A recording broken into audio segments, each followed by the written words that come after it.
வருத்தப்படாத வாலிபர் சங்கத்துக்கு கூட அந்த இயக்குனர் வந்து என்னை ட்ரை பண்ணேன்னு சொன்னார். அந்த மாதிரியான படங்கள் நான் சூஸ் பண்ணல. ஏன்னா என்னோட நேச்சர் அது இல்லை. பெருசாக பணம் சம்பாரித்து பெரிய ஃபேன் பேஸ் வச்சுக்கிட்டு நம்ம நாளைக்கு ஏதோ ஒன்று ஆயிடணுன்றதுலாம் கிடையாது. நான் வேற ஒரு சிந்தனையில் என் சமூகத்திற்கான என் மக்களுக்கான கதை கையில் வந்து ஒரு கைப்பிடிச்சு கூட்டு போகிறேன், இல்லை கையில் புத்தகமாக இருக்கிற ஒரு படமாக தான் என்னோடது இருக்கும். ஸோ அதனால் ஜென்சி கேஸை நம்ம தப்பாக அவன் தான் இந்த படத்தை கொண்டாட போகிறான். அவனுக்கு இந்த மாதிரி படத்தை நம்ம பழக்கப்படுத்தலை. ஆனால் இந்த படம் அவனை பழக்கப்படுத்தும். இப்போ இப்படி காதலிக்கலாமா, இப்படி அன்போட இப்படி அழகாக நம்ம பெண்களை வந்து நம்ம அப்படி பார்க்கலாமா, அவங்களோட ஃப்ரெண்ட்ஷிப் இப்படி இருக்கலாமா, அவனுக்கு இது நிறைய சொல்லிக் கொடுக்க போகுது.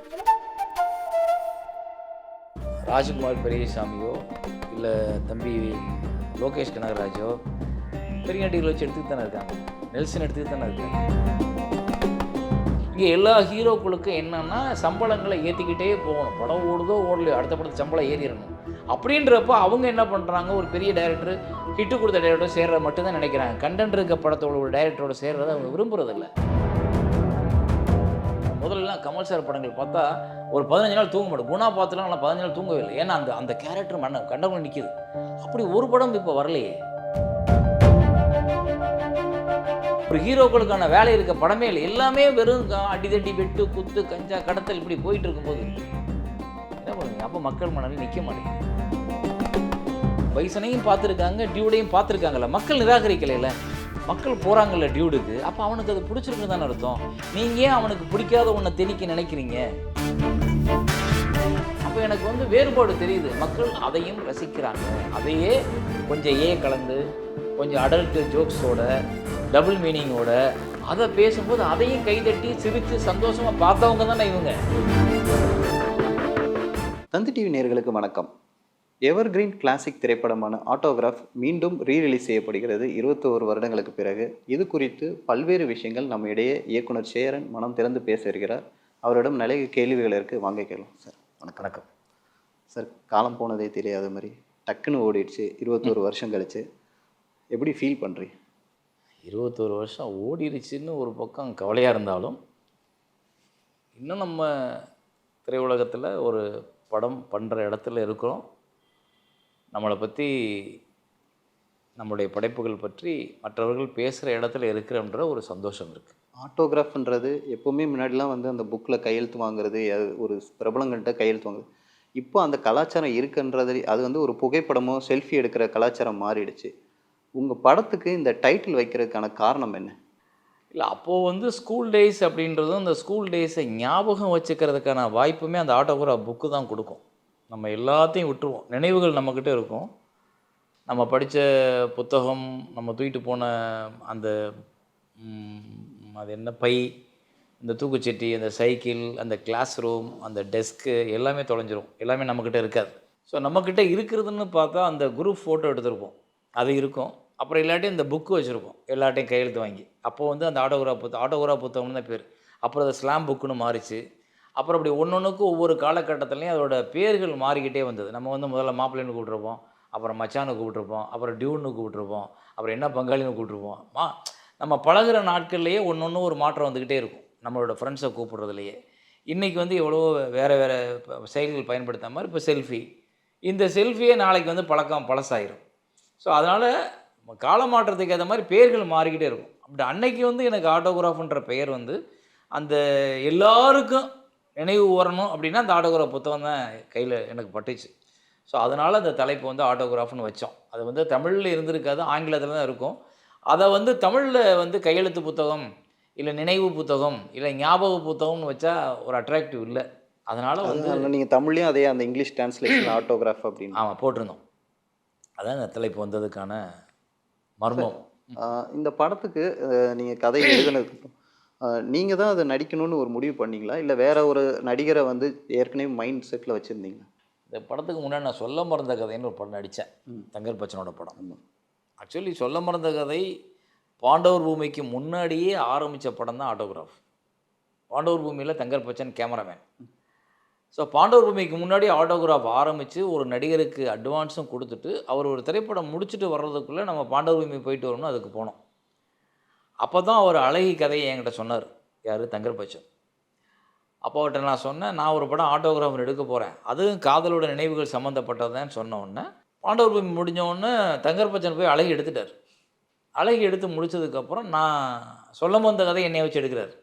அழகியும் முடித்து சொல்ல வந்த கதையும் முடிக்கிற வரைக்கும் நான் வெயிட் பண்ணுறேன் ஆட்டோகிராஃபோட கதாநாயகர்களுக்காக. அதாவது பாண்டவர் பூமி முடித்ததுக்கப்புறம் ஒரு நடிகரை புக் பண்ணியிருந்தேன்ல, அவர் பண்ண மாட்டேன்னு சொல்லிட்டாரு. அவருக்கு ஒரு பெரிய படம் வந்து பெரிய ஹிட் ஆயிடுச்சு. ஹிட் ஆனவுடனே நான் அந்த மாதிரி ரசிகர்கள் என்னோடய படத்தை அப்படி தான் எதிர்பார்க்குறாங்க, நான் இந்த மாதிரி சாஃப்ட் நேச்சர் படம் பண்ண மாட்டேன்னு சொல்லிட்டாரு. அப்புறம் வேறு வேறு நடிகர்கள் ட்ரை பண்ணிட்டே இருக்கேன். ட்ரை பண்ணிட்டே இருக்கிறது கிட்டத்தட்ட ஒரு 11 நடிகர்கள் இருக்காங்க அந்த லிஸ்ட்டில். சில பேரால் கெஸ் பண்ண முடியல இந்த படத்தை, சில பேரால் தேதிகள் கொடுக்க முடியாது, ஒரு வருஷம் கண்டினியூவா அப்படின்ட்டாங்க. சில பேருக்கு இந்த கதை புரியலை, இது எப்படி இருக்கும் அப்படின்னு சொல்லி ஒரு டவுட்டு. அதனால் யாருமே நடிக்க முன் வரல. இந்த 11 நடிகர்களை பார்த்துக்கிட்டு இருக்க காலகட்டத்தில் அழகி எடுத்து அவர் ரிலீஸ் பண்ணி முடிச்சிட்டார். யார்? தங்கர். அப்போ அவர் கூப்பிடுறாரு வந்து, இந்த மாதிரி நீ என்னோடய படத்தில் நடி, அடுத்த படத்தில் அப்படின்னு. அப்போ நான் நடிக்க விருப்பம் இல்லை. ஆனால் ஒரு கட்டாயத்தின் பேர்லையும் அந்த கதை ரொம்ப பிரமாதமாக இருந்ததின் பேர்லையும் நடிக்கிறேன். நடித்து முடித்ததுக்கு அப்புறமும் நான் 2 பேரை ட்ரை பண்ணுறேன், வேறு நடிகர்களை ஆட்டோகிராஃப்காக. யாருமே வரலன்றப்போ அப்போ எனக்கு ஒரு பலம் வந்தது. சரி, சொல்ல வந்த கதையை பார்த்துருக்காங்கல்ல, நம்மளை வந்து எல்லாருக்கும் பிடிச்சிருக்குல்ல, நம்மளே ஏன் நடிச்சிடக்கூடாது அப்படின்னு அப்படி நடிக்க வந்தது தான் ஆட்டோகிராஃப். இல்லை, அந்த படம் ரிலீஸ்க்கு போது உங்களையே சொல்லியிருப்பாங்களே கதையின் நாயகனாக நீங்கள் இருக்கீங்கன்றது எது தெரிஞ்சது. அப்போ நீங்கள் அடுத்தடுத்து நீங்கள் ஒரு நடிகனாக நம்ம கண்டினியூ பண்ணலான்ற ஒரு யோசனை இருந்துச்சா, இல்லை நமக்கு வந்து இயக்குனராக தான் நான் போகணுன்ற மாதிரி? நிஜமாக ஆட்டோகிராஃப் படத்தில் வேறு யாராவது நடித்து அந்த படத்தை எடுத்திருந்தேன்னா எனக்கு நடிக்கிற ஆசை கண்டினியூ ஆகிருக்காது. சொல்ல மறந்த கதையை முடிச்சுட்டு நடிக்கணும்னு நான் நினச்சிருந்தேன்னா மற்ற ஆர்டிஸ்ட்டை போய் கேட்டிருக்க மாட்டேன். அதுக்கப்புறம் கூட நான் கேட்டவங்க தான் நிறைய பேர், சூர்யா, ஸ்ரீகாந்த், ஷியாம், அவங்கெல்லாம். பட் அவங்கெல்லாம் நடிக்கலைன்றப்ப தான், அப்போ தான் எனக்கு ஒரு வேறு வழி இல்லையே, நான் சர்வைவ் பண்ணணும், நான் வாழணும், நான் ஓடணும், என்னோடய படைப்புகள் வரணுன்றப்போ சரி ஓகே நம்ம எடுத்து பார்ப்போம் அந்த ரிஸ்க்கை அப்படின்னு எடுத்தது தான் அது. அது மற்றபடி எனக்கு நிஜமாகவே பார்த்தா வேறு யாராவது ஒத்துருந்தாங்கன்னா நடிகனாக கூட நான் வந்திருக்க மாட்டேன். நான் நிறைய படம் பண்ணணுன்னு, நிறைய இயக்குனராக படம் பண்ணணுன்னு தான் என்னோடய ஆசை. இப்போ கூட நான் வந்து இயக்குனராக படம் பண்ணணுன்னு தான் என்னோடய ஆசையை ஒழிய நான் நிறைய படம் நடிக்கின்ற என்னோடய ஆசை இல்லை. அதுக்கப்புறம் நான் வந்து சூஸியாக தான் படங்கள் பண்ணேன். வந்த எல்லா படத்தையும் நான் நடிச்சிருந்தேன்னா நான் இப்போ இன்றைக்கி சிவகார்த்திகேயனுக்கு வர்ற படங்கள் பூரா எனக்கு வந்திருக்கும். ஏன்னா அன்றைக்கி இப்போ ஆட்டோகிராஃப் முடிஞ்ச உடனே ஒரு பெரிய மாஸ் இருந்துச்சு, பயங்கர மாஸ். அந்த மாஸில் வந்து எல்லோரும் வந்து எனக்கு ஒரு கமர்ஷியல் படங்கள்லாம் சொன்னாங்க. ஈவன் வருத்தப்படாத வாலிபர் சங்கத்துக்கு கூட அந்த இயக்குனர் வந்து என்னை ட்ரை பண்ணேன்னு சொன்னார். அந்த மாதிரியான படங்கள் நான் சூஸ் பண்ணலை. ஏன்னா என்னோடய நேச்சர் அது இல்லை, என்னோடய நோக்கமும் அது இல்லை. சினிமாவில் எனக்கு ஒரு பெரிய ஹீரோ ஆகணுன்ற ஆசையும் இல்லை. பெருசாக பணம் சம்பாரித்து பெரிய ஃபேன் பேஸ் வச்சுக்கிட்டு நம்ம நாளைக்கு ஏதோ ஒன்று ஆயிடணுன்றதுலாம் கிடையாது. நான் வேறு ஒரு சிந்தனையில் ஒரு என் சமூகத்திற்கான, என் மக்களுக்கான கதை கையில் வந்து ஒரு கைப்பிடிச்சு கூட்டு போகிறேன், இல்லை கையில் புத்தகமாக இருக்கிற ஒரு படமாக தான் என்னோடது இருக்கணும். அதனால் நான் வந்து அந்த மாதிரி படங்களை சூஸ் பண்ணாமல் மக்களோட வாழ்வியலில் ஒத்து போகிற படங்களை நடிகனாகவும் அப்படி தான் சூஸ் பண்ணேன். நான் பண்ண பிரிவும் சந்திப்போம், ராமன் தேடி சீதை, இல்லை யுத்தம் செய், எல்லாருமே அதுக்குள்ளே தான் இருக்கும். ஸோ அதனால் நான் வந்து நடிக்கணுன்றது என்னோடய பெரிய ஆசை கிடையாது. சார், அந்த படம் எடுக்கும்போது எவ்வளோ சவாலாக இருந்தது சார்? ஏன்னா இப்போ அந்த படத்தோட லென்த் பார்த்தீங்கன்னா ஒரு 3 ஹவர்ஸ் இருக்கும்ல சார் படத்தோட இது. அப்போது நினச்சிங்கன்னா ரொம்ப 3 ஹவர்ஸ்ன்றது அது ஆடியன்ஸ் அக்செப்ட் பண்ணிப்பான்னு ஒரு கணிப்பு இருந்துச்சா, இல்லை அந்த படத்தை வந்து ஏற்கனவே ஒரு ஸ்பெஷல் ஸ்க்ரீனிங் மாதிரி போட்டு காமிச்சதுக்கு அந்த மக்கள் ஓகே சொன்னதுக்கப்புறம் திரையிட்டீங்க? அதெல்லாம் கிடையாது.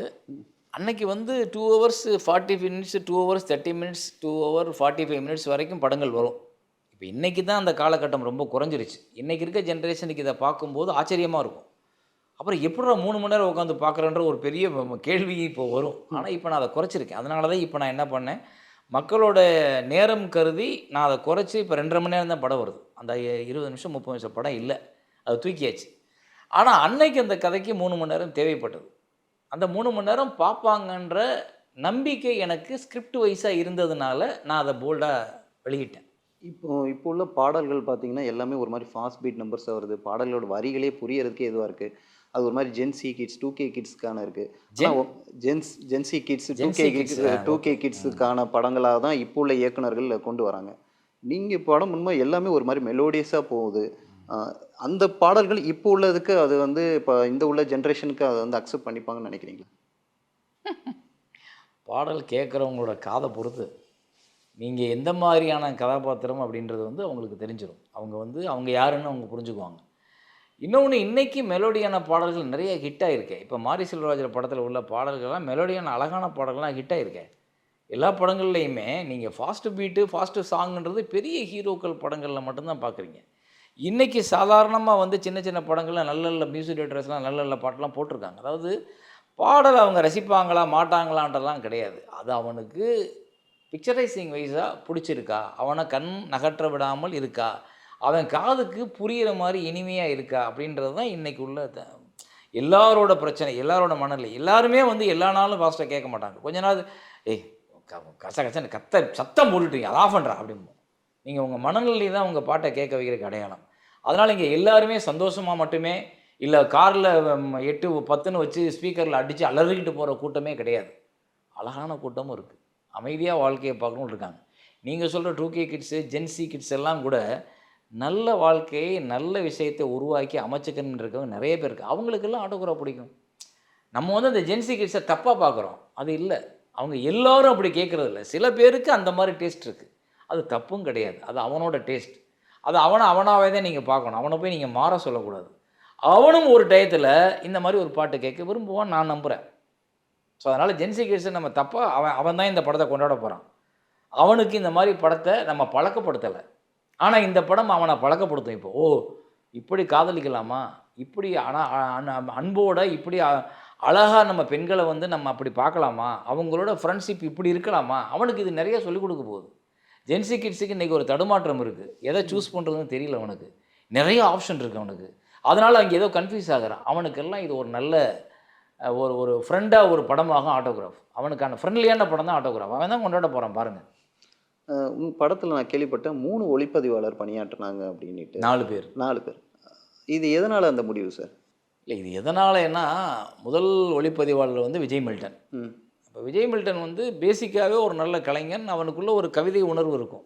அவர் வந்து கவிதை புத்தகத்து மூலமாக தான் எனக்கு பழக்கம். ஆனால் அவர் வந்ததுக்கப்புறம் பணியாற்றும் பொழுது இப்போ ஒரு கேமராமேனுக்குன்னு ஒரு பார்வை இருக்கும், ஒரு டைரக்டருக்குன்னு ஒரு பார்வை இருக்கும். எனக்கு இது வேணும் அப்படின்னு நம்ம கேட்போம். அவர் வைக்கிற ஒரு ஃப்ரேம் வந்து அவருக்கு அழகாக தெரியும். ஆனால் அதை மாற்றி வைக்கக்கூடிய ரைட்ஸ் வந்து ஒரு இயக்குனருக்கு இருக்குது. அதை நான் மாற்றி வைப்பேன். அப்போ எனக்கு அவருக்கும் இன்றைக்கி வரைக்கும் எனக்கு ஃப்ரெண்டு.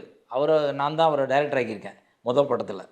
எல்லாமே இன்றைக்கி அங்கே பேசிகிட்டு இருப்போம். ஆனால் கருத்து வேறு, ஃப்ரெண்ட்ஸ் வேறு. அப்போ இந்த கருத்து வரும்பொழுது மில்டன் இது எனக்கு சரியாக வரல, எனக்கு எங்கேயோ நான் பிரேக் ஆகுறேன், நேரமும் வேஸ்ட் ஆகுது, அப்புறம் உங்களுடைய மனநிலையும் பாதிக்கப்படுது. அப்போ அதனால் நம்ம இது வேறு ஒன்று பண்ணிக்கலாமா அப்படின்றப்போ அப்போ தான் நான் வந்து என்ன பண்ணேன், இது வந்து விஜய் மில்டனை தூக்கிட்டோம் அப்படின்னு சொன்னால் அது அவருடைய வேலை பாதிக்கப்படும், அவருடைய தொழில் பாதிக்கப்படும். ஏன்னா சேரன் படத்தை வந்து விஜய் மில்டனை ஏன் நீக்குனாங்க அப்படின்ற கேள்வியே இங்கே நிறைய பேருக்கு அவரை கன்சிடர் பண்ணுறதுக்கான விஷயம் இருக்காது. அப்போ அதனால் நான் என்ன பண்ணேன், ஒருத்தர் பாதிக்கப்படக்கூடாது அப்படின்றதுக்காக இந்த படத்தில் 4 பருவநிலை இருக்குது. இந்த 4க்கு 4 கேமராமேன் பயன்படுத்தணும்னு சொன்னோம்னா யுத்தியாவும் புதுசாக இருக்கும், அவரும் பாதிக்கப்பட மாட்டார். அதனால் வந்து அதுக்கப்புறம் தேடினவங்க தான் ரவிவர்மன், துவாரகநாத், சங்கி மகேந்திரா. சங்கி மகேந்திரா வந்து பாலு மகேந்திராஸோட பையன், துவாரகநாத் வந்து பிசியோட அசிஸ்டண்ட், ரவிவர்மன் வந்து ரவிகே சந்திரனோட அசிஸ்டண்ட். இப்படி 4 பேரை சூஸ் பண்ணி 3 பேரை சூஸ் பண்ணி அதுக்கப்புறம் ஒவ்வொரு போர்ஷனுக்கும் ஒவ்வொருத்தரும் எடுக்க வச்சேன். அது இந்த ப்ரெஸ் மீட் ரிலீஸ் ஆகிற வரைக்கும் இந்த விஷயம் யாருக்குமே தெரியாது. கட்டுப்பாடாக நானும் சொல்லலை, அவரும் சொல்லலை. அன்னைக்கு அவர் இதை உளறிட்டார், அவர் அதை சொல்கிறேன்னு சொல்லிட்டார். அதனால் இப்போ நான் சொல்கிறேன். ஸோ இது ஒருத்தரை நம்ம வந்து ஒரு தொழிலிருந்து எடுக்கும்போதோ நீக்கும் போதோ அவங்க லைஃப் பற்றியும் கொஞ்சம் நம்ம யோசிக்கணும். அதை யோசிக்கலாம், நம்ம ரொம்ப மெக்கானிக்கலான ரொம்ப செல்ஃபிஷான மனுஷனாக ஆயிடுவோம். சார் நீங்கள் அப்போ நடித்த படங்கள் சில படங்கள் கொண்டாடப்படாமல் விட்டுருக்கலாம். ஆனால் இப்போ சமீபத்தில் நிறைய படங்கள் உங்களோட காட்சிகள் வந்து இன்ஸ்டாகிராமில் ரீல்ஸாக பயங்கரமாக போயிட்டுருக்கு. ஒரு ராதா ரவி ஸ்பீச்லாம், ஒரு படம் மாயக்கண்ணாடி ஸ்பீச்லாம் அது பயங்கரமாக இது போகுது. சில கெட்டப்பு நீங்கள் ஒரு மாதிரி அதான் சொல்கிறேன். இதை எப்படி பார்க்குறீங்க சார்? ஒருவேளை சோஷியல் மீடியா வருகையினால் இந்த இது வெளிக்கொண்டது, அந்த சமயத்தில் அது இல்லாதனால அப்படி இல்லை. என்னோடய திரைப்படத்தில் தோல்வின்றது கிடையாது. அது ஓடாமல் போயிருக்கலாம், பார்க்காம போயிருக்கலாம். ஆனால் அந்த படம் நல்லா இல்லைன்ற பேர் வரல. யாருமே வந்து இப்போ ஒரு படம் ஓடலை அப்படின்னா அந்த படம் நல்லா இல்லைங்க அப்படின்னா தானே ஓடாமல் போகணும். ஆனால் அந்த படம் நல்லா இருந்துச்சுங்க ஏன் ஓடலை அப்படின்னு ஒரு கேள்வி இருக்குல்ல. அதுதான் என்னென்னா கால மாற்றத்திற்கான பிரச்சனை. ஒரு ஜென்ரேஷன்லேருந்து இன்னொரு ஜென்ரேஷனுக்கு ஒரு டேஸ்ட் மாறும் பொழுது சில நேரங்களில் அந்த அயற்சியும் அந்த தேக்கமும் உருவாகும். அந்த தேக்கத்தில் மாட்டின படங்கள் தான் மாய கண்ணாடி, திருமணம் வரைக்கும். அது என்ன காரணம்னா, அவங்களுக்கு ஒரு ஃபாஸ்ட் பீட் இப்போ நீங்க சொன்னீங்கல்ல, ஒரு ஒரு மூட் சேஞ்ச் ஆச்சு. ஒரு மனநிலை சேஞ்ச் ஆச்சு. ஒரு படத்தோட பிரதிபலிப்பு வெற்றி மாறுச்சு. அப்ப அந்த நேரத்தில புது வருகை, புது இயக்குனர்கள், புது நடிகர்கள் அப்படி ஒரு ஒரு ஒரு அலை வரும். அதில இதெல்லாம் காணாம போயிரும். அப்புறம் நாள் கடந்து பார்க்கும்போதுல்ல, மறுபடியும் அந்த பழசுல எங்கேயோ ஒண்ணு மிஸ் பண்ணத தூக்கி பார்ப்போம்ல. ஐயோ! இந்த புக்க நான் படிக்காம விட்டேனே அப்படிங்கும்போது இந்த புக்க படிப்போம். சார், சமீபத்தில உங்களோட நரிவேட்டை படம் வந்து வெளியாகும்போது, வேற மாரி ஒரு தோற்றத்தில உங்கள பார்த்தாங்க. அதற்கு பிறகு இந்த மாரி ஷேட்ஸ்ல நீங்க நடிப்பீங்களான்னு ஒரு எதிர்பார்ப்பு இருக்கு. அதற்கான பயணம் எந்த அளவுக்கு இருக்கு சார்? எதையுமே நான் முடிவு பண்ணி, நான் இப்படி தான் போகணும்னு டிசைன் பண்ணிலாம் யாரும் போ முடியாது. மலையாள படம் நடிக்கிறதுக்கு எனக்கு வாய்ப்பே வரல. சடனா ஒரு வாய்ப்பு வருது. பண்ணலாமா வேணாமான்றப்ப யாரு டைரக்டர்ன்னு கேட்குறேன். அனுராஜ் மனோகர் அப்படின்றாங்க. என்ன படம் பண்ணியிருக்காருன்னா இஸ்க். இஸ்க் வந்து எனக்கு ரொம்ப பிடிச்ச படம்.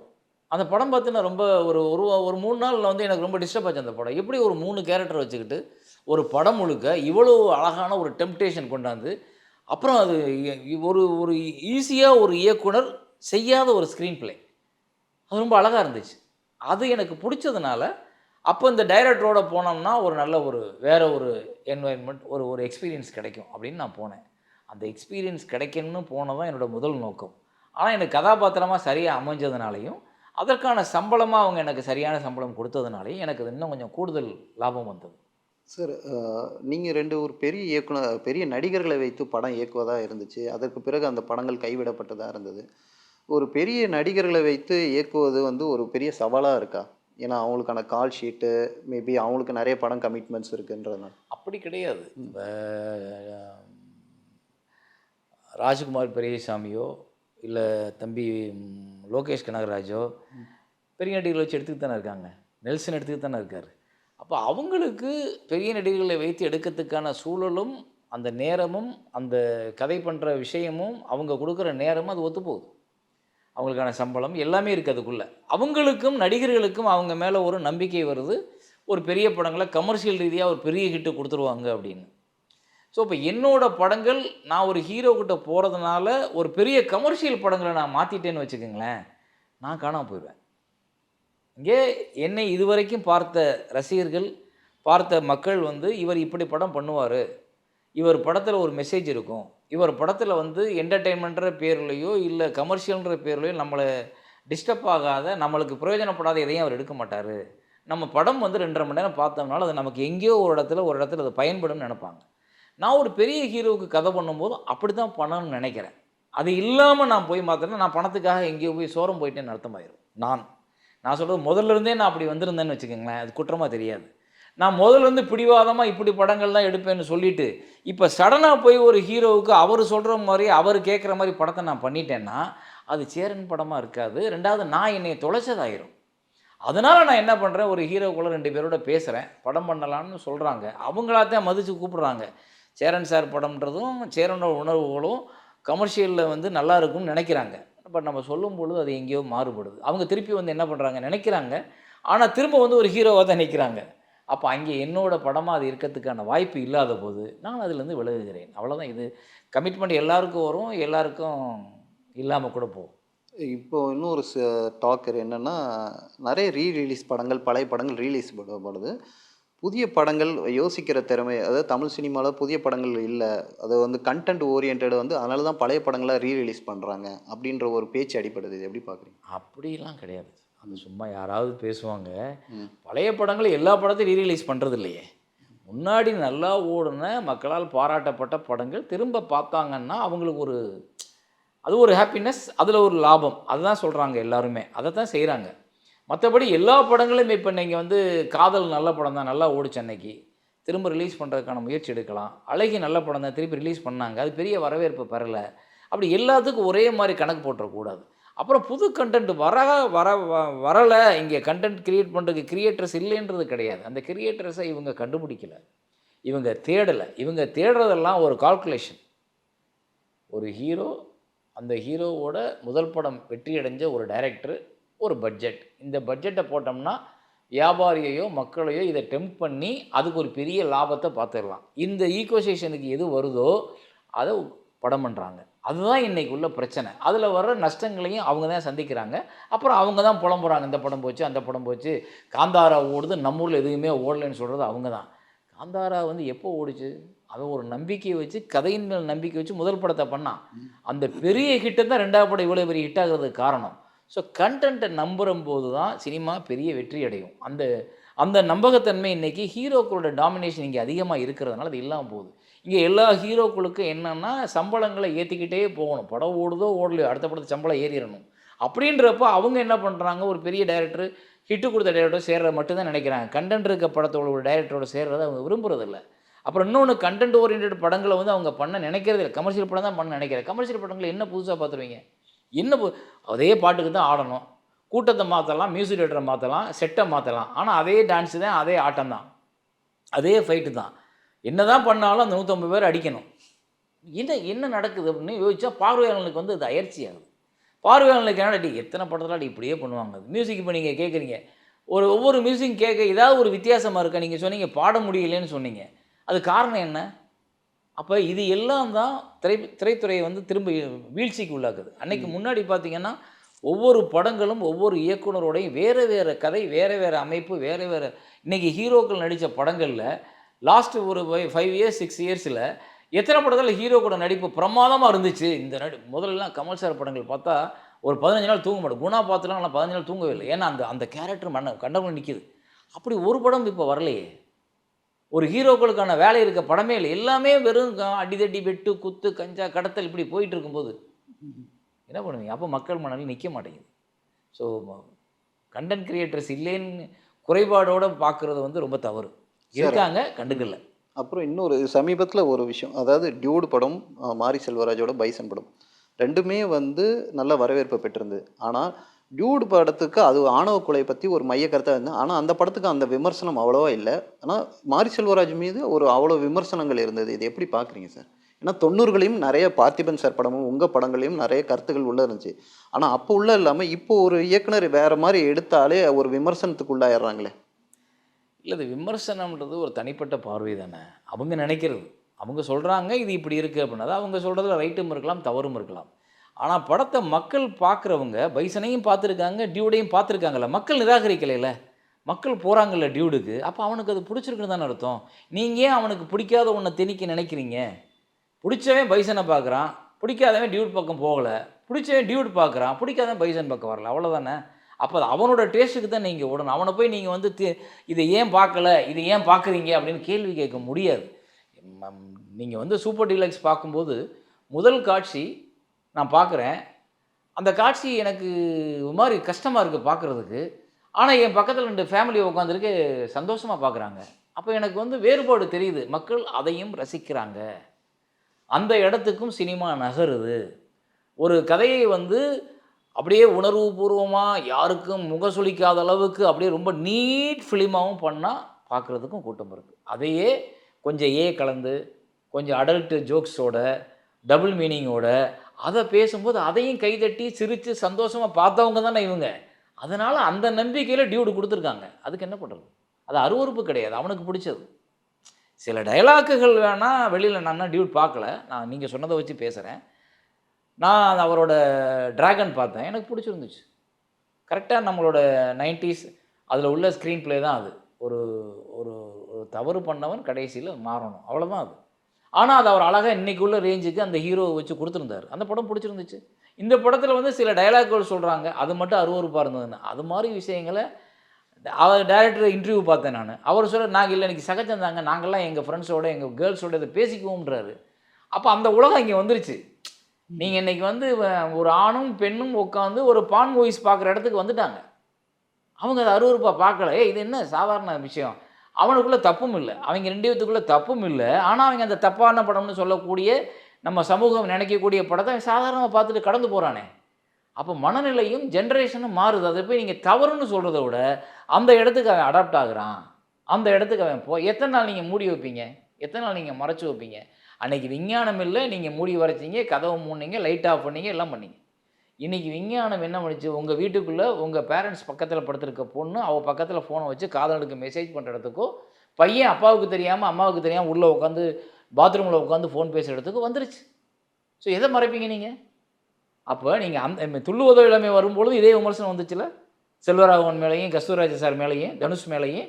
ஆனால் அந்த படம் ஓடிச்சு. அப்புறம் நீங்கள் அவரை தானே ஹீரோவை ஏற்றுக்கிட்டீங்க. அந்த டைரக்டர் தானே நீங்கள் இன்றைக்கி என்ன பெரிய படங்கள் பண்ணுறான்னு புகழ்றீங்க. அப்போ நீங்கள் அன்னைக்கு உள்ள உங்களோட குழப்பம் தான் அந்த விமர்சனங்களுக்கு காரணம். காலமாற்றத்தில் இதையே ஏற்றுக்குறோம் திருப்பி. ஆட்டோகிராஃப் 2 எப்போ வரும் சார்? காலகட்டம் தெரியும், எனக்கு தெரியல. அது எப்போ வரும்னு எனக்கே தெரியாது. அப்படி ஒரு பிளான் இருக்குது, ஆனால் அதுக்கான சூழல் அமையலை இன்னும். சார், இவ்வளோ நேரம் எங்கள் கூட டைம் ஸ்பெண்ட் பண்ணி நிறைய விஷயங்கள் ஆட்டோகிராஃபை பற்றி, உங்கள் திரைப்பயணத்தை பற்றி சொன்னதுக்கு நன்றி. ட்ரெண்டை ஃப்ரெண்ட் ஆக்கிக்கோங்க. தந்தி டிவியின் சப்ஸ்கிரைபர்ஸ் அண்ட் ஃபாலோவர்ஸ் குடும்பத்தில் நீங்களும் இணையுங்க.